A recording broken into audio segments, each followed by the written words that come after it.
हम सम तम पम वम वम मम मम हम सम तम तम पम पम झम झम झ्वीं झ्वीं क्ष्वीं क्ष्वीं द्राम द्राम द्रीं द्रीं द्रावय द्रावय नमो रते भगवते श्रीमते पवित्रतर जले जिनवशेषामिति स्वाहा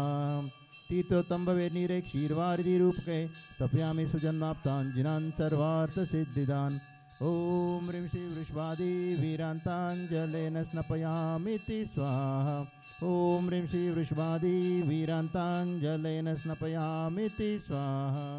नमो रते भगवते श्रीमते ओम ह्रीं क्रों मम पापम खंडय खंडय जहि जहि दह दह पच पच पाचय पाचय ओम नमो हरम झं क्ष्वीं क्ष्वीं हम सम झं वम ह्रयः सः क्षां क्षीं क्षूं क्षें क्षै क्षौ क्षौ क्षं क्षः क्ष्वीं ह्रां ह्रीं रूं ह्रें रैर्हो रौ रं रा द्राम द्रीं द्रावय द्रावय नमो रते भगवते श्रीमते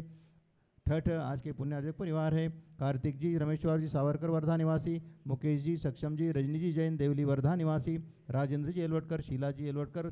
वर्धा निवासी, सकल दिगंबर जैन समाज शिरपुर निवासी, इन सभी के श्रीरस्तु वृद्धिरस्तु तुष्टिरस्तु पुष्टिरस्तु शांतिरस्तु कांतिरस्तु कल्याणमस्तु स्वाहा एवं अस्माकं कार्य सिद्ध्यर्थम सर्वविघ्न निवारणार्थम श्रीमद्भगवत सर्वज्ञ परमेष्टि परम पवित्राय नमो नमः। सर्वेषां श्री शांति भट्टारक पाद पद्म प्रसादात सद्धर्म श्री बल आयु आरोग्य ऐश्वर्याभिवृद्धिरस्तु सद्धर्म स्वशिष्य परशिष्य वर्गा प्रसिद्धंतु नः। ओम वृषभादि श्री वर्धमान परं चतुर्विंशतिरन्त भगवन्तः सर्वज्ञ परम मंगल नामधेया सर्वेषां इहामुत्र सिद्धिं तन्वन्तु सद्धर्म कार्येषु इहामुत्र सिद्धिं प्रयच्छन्तु नः।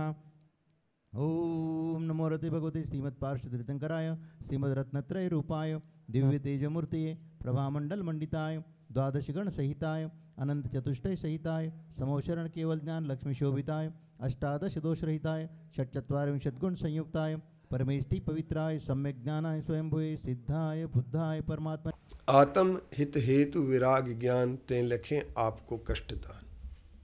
संवर तत्व की एक पंक्ति में भूल बताते हुए कहा गया है, हर तत्व में एक भूल छुपी हुई होती है और ये जीवन के चरित्र में भूल आ जाती है। तो आत्मा के हित का कारण जो है उसे जब दुख का कारण मान लिया जाता है, आत्मा के भले की बात जो कही जाती है उसे जब दुख का कारण मान लिया जाता है, कष्टदायी मान लिया जाता है, तो ये संवर तत्व की भूल होती है। बहुत सारे लोग आपको ये कहते हुए मिलेंगे कि अपना शरीर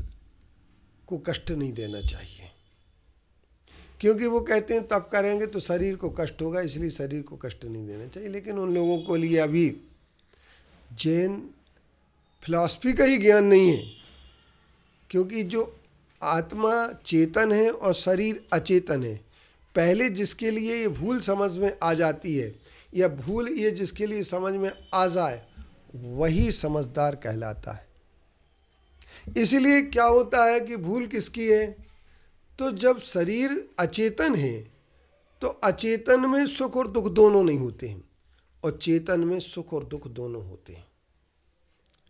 और शरीर अचेतन है,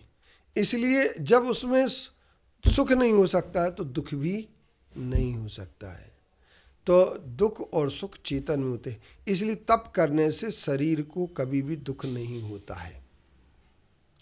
और जो शरीर को सुख देना, शरीर को दुख देना मानते हैं, ये सबसे बड़ी भूल है। तो आत्महित हेतु विराग ज्ञान, ज्ञान और वैराग्य ही आत्मा का कारण है।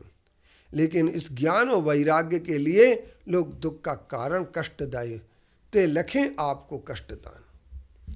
यही कारण है कि कुछ पंथ जैनों में भी चल पड़े, जिन पंथों ने आत्मा के हित हेतु को कपड़े कष्ट का कारण माना और कपड़े को सुख का कारण माना, इसलिए कपड़े पहन करके वो बैठ गए और साधु भी बने हैं और कपड़े भी पहने हैं। अब ये बात एक अलग है कि वो कहते हैं कि जब तक